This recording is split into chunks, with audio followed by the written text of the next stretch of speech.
Welcome to a short series of presentations on the simplicity of our salvation. My name is Camron. God so loved the world that He gave His only begotten Son. He sent Him into this world that we might be saved. However, everything that Jesus has done for us means nothing unless we need it. Jesus said that He comes not to call the righteous, but sinners to repentance. That it is those that are sick that need a physician. We are all sick. We are all infected by sin, yet we do not know it. Jesus Christ came to save us from something that very few of us are aware of. Many of us as Christians are like sailors on the sea.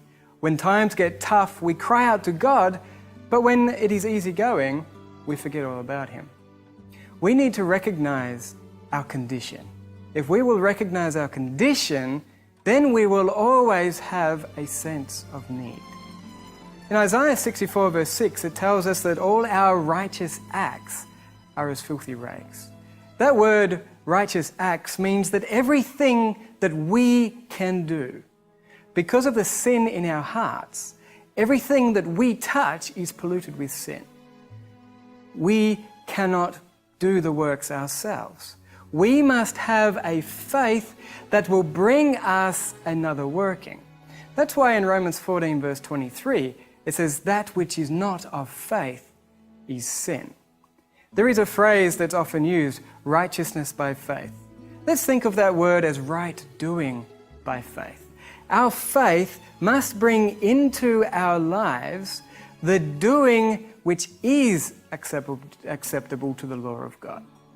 In Isaiah 54 verse 17, God's promise is that our right doing is of Him.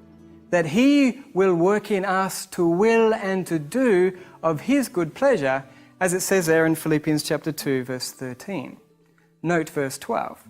It says that we are to work out our own salvation with fear and trembling. That fear and trembling is that we ourselves will be found doing the works.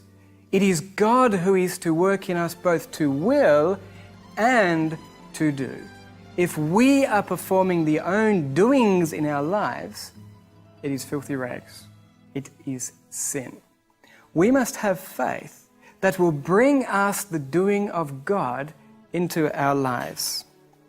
In Romans 10 verse 3, it talks about the ignorance of God's right doing and how we go about to establish our own right doing, not submitting ourselves to the right doing of God.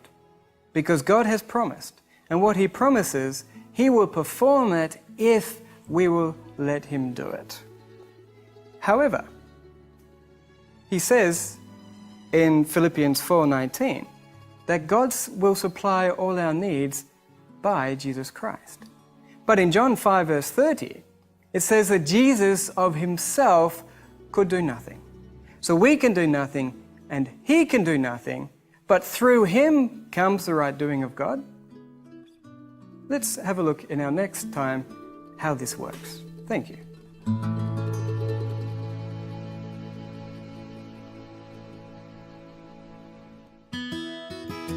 Thank you for watching. Please leave your comments below, and if you would like more information, please visit my website at www.eternalrealities.com.